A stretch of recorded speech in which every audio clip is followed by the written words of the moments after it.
Les élucubrations d'Hermeline sur Radio U 101.1 FM.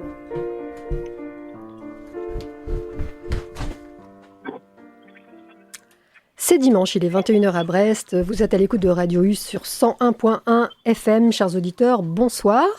C'est l'heure des élucubrations d'Hermeline. Et vous, quel est votre souvenir vintage un dimanche sur deux sur Radio U 101.1 FM au 02 98 03 82 61 pour ceux qui voudraient témoigner, réagir, intervenir. Alors ce soir, nous passons juste après Rock et Boomers, qui était une émission consacrée aux années 80 et 90, donc une émission hyper vintage, dans le thème de mes élucubrations.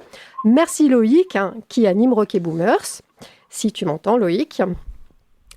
Alors cet été, je vous l'ai déjà expliqué, les élucubrations d'Hermeline vous proposent une série de 4 émissions originales, parce que le 9 septembre à 20h, je serai sur scène à la Comédie du Finistère aux Ateliers des Capucins à Brest pour mon premier Seul en scène.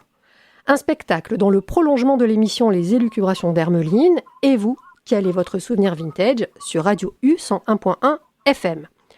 1h15 intimiste et interactive avec le public.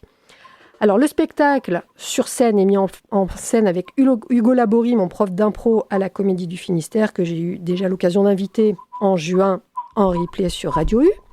Et puis j'ai eu cette idée cet été d'inviter et de partager avec vous une expérience, chers auditeurs, une expérience inédite en radio, la mise en scène audio. Et pour cela, j'ai fait appel à 2 artistes metteurs en scène avec lesquels j'ai été en stage à la Maison du Théâtre à Lombézélec à Brest. Alors, la semaine dernière, il y a 15 jours, j'étais avec Steve Brudet-Nelson, enseigneur qui a fondé le Théâtre de la Coche à Brest. Et ce soir, comme le 12 juillet, je suis avec Delphine Vespier qui a fondé la compagnie Batailla et qui sait comment porter haut le texte. Bonsoir Delphine. Bonsoir Isabelle. Alors Delphine, ce soir est au téléphone. On va poursuivre ensemble la mise en scène audio de Hermine seule en scène. Et vous, quel est votre souvenir vintage ? Alors Delphine, la loi dramaturgique, on va quand même commencer par ça, répond à 3 questions à se poser qui sont fondamentales. Quoi ? Comment ? Pourquoi ? N'est-ce pas ? Tout à fait. On va y revenir un peu plus tard. Et également à l'intention, alors ça c'est quelque chose qu'on a déjà pas mal abordé le 12 juillet toutes les deux. L'intention, toujours et encore, c'est vraiment le nœud gordien. La transmission du message de l'auteur plus un message personnel, c'est ce qui conduit à une justesse sur scène. Alors avant de commencer, t'es d'accord avec tes propos ? Oui, je suis d'accord. C'est déjà pas mal, C'est pas... ce qu'on peut. Bon, donc mes notes n'étaient pas si à côté de la plaque alors.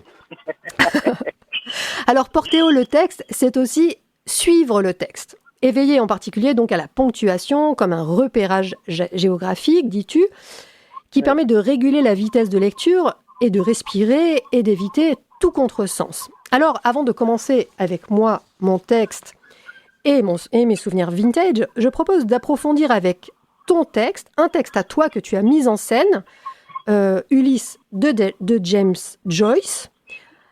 Et bien, Delphine, à toi, je te laisse la parole. Donc, comment porter haut un texte de James Joyce ? C'est pas n'importe lequel.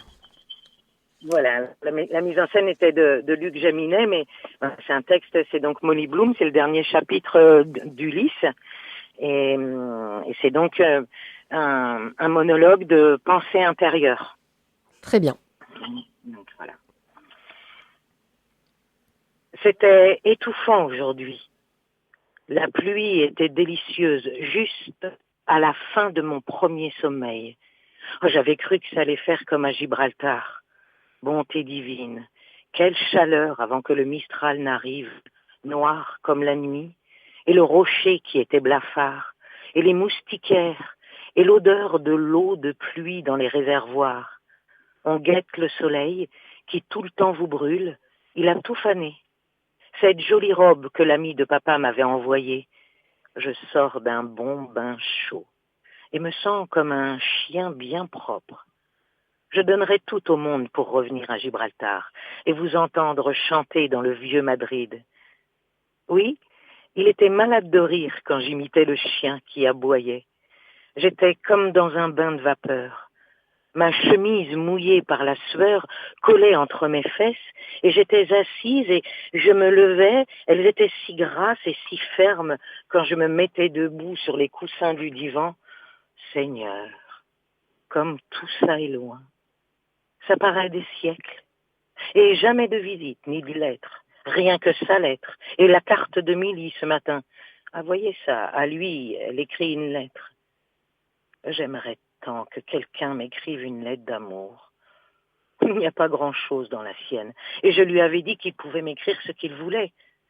Bien à vous, Hugues Boylan. Pourtant, je pense que s'il l'écrivait, il aurait eu un peu de vrai. Enfin, vrai ou pas vrai, ça vous remplit vos journées et votre vie. Je pourrais écrire la réponse dans mon lit pour qu'il puisse m'imaginer. Courte, quelques mots. Tout est facile pour eux. Mais quand vous êtes une femme, dès que vous êtes vieille, on ferait aussi bien de vous jeter tout de suite aux ordures.